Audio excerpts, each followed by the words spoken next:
If you want to change the world, start off by making your bed. If you make your bed every morning, you will have accomplished the first task of the day. It will give you a small sense of pride, and it will encourage you to do another task, and another, and another. And by the end of the day, that one task completed will have turned into many tasks completed. Making your bed will also reinforce the fact that the little things in life matter. If you can't do the little things right, you'll never be able to do the big things right. And if by chance you have a miserable day, you will come home to a bed that is made, that you made. And a made bed gives you encouragement that tomorrow will be better. To pass SEAL training, there are a series of long swims that must be completed. One is the night swim. Before the swim, the instructors joyfully brief the students on all the species of sharks that inhabit the waters off San Clemente. They assure you, however, that no student has ever been eaten by a shark, at least not that they can remember. But you are also taught that if a shark begins to circle your position, stand your ground. Do not swim away. Do not act afraid. And if the shark, hungry for a midnight snack, darts towards you, then summons up all your strength and punch him in the snout, and he will turn and swim away. There are a lot of sharks in the world. If you hope to complete the swim, you will have to deal with them. So if you want to change the world, don't back down from the sharks. Over a few weeks of difficult training, my SEAL class, which started with 150 men, was down to just 42.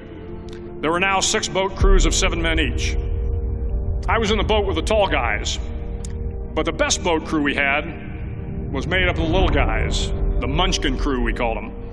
No one was over 5'5". The Munchkin boat crew had 1 American Indian, 1 African American, 1 Polish American, 1 Greek American, 1 Italian American, and 2 tough kids from the Midwest. They out-paddled, outran, and outswam all the other boat crews. The big men in the other boat crews would always make good-natured fun of the tiny little flippers the Munchkins put on their tiny little feet prior to every swim. But somehow these little guys from every corner of the nation and the world always had the last laugh, swimming faster than everyone and reaching the shore long before the rest of us. SEAL training was a great equalizer. Nothing mattered but your will to succeed, not your color, not your ethnic background, not your education, not your social status. If you want to change the world, measure a person by the size of their heart, not by the size of their flippers. The 9th week of training is referred to as Hell Week.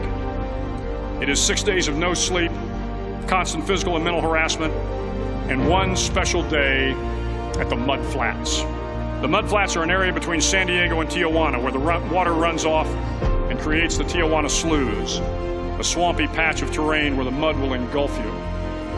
It is on Wednesday of Hell Week that you paddle down to the Mud Flats and spend the next 15 hours trying to survive the freezing cold, the howling wind, and the incessant pressure to quit from the instructors.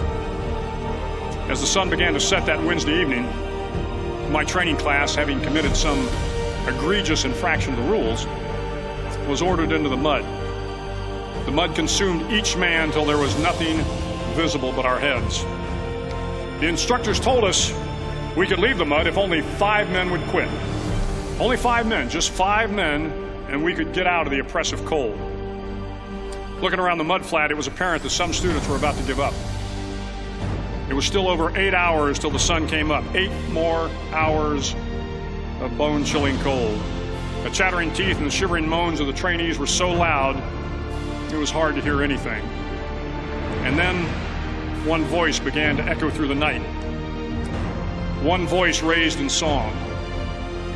The song was terribly out of tune, but sung with great enthusiasm. One voice became 2, and 2 became 3, and before long, everyone in the class was singing. The instructors threatened us with more time in the mud if we kept up the singing, but the singing persisted, and somehow the mud seemed a little warmer, and the wind a little tamer, and the dawn not so far away. If I have learned anything in my time traveling the world, it is the power of hope. The power of one person, a Washington, a Lincoln, King, Mandela, and even a young girl from Pakistan, Malala. One person can change the world by giving people hope. So if you want to change the world, start each day with a task completed. Find someone to help you through life. Respect everyone. Know that life is not fair and that you will fail often. But if you take some risks, step up when the times are the toughest, face down the bullies, lift up the downtrodden, and never ever give up. If you do these things, the next generation and the generations that follow will live in a world far better than the one we have today. And what started here will indeed have changed the world for the better.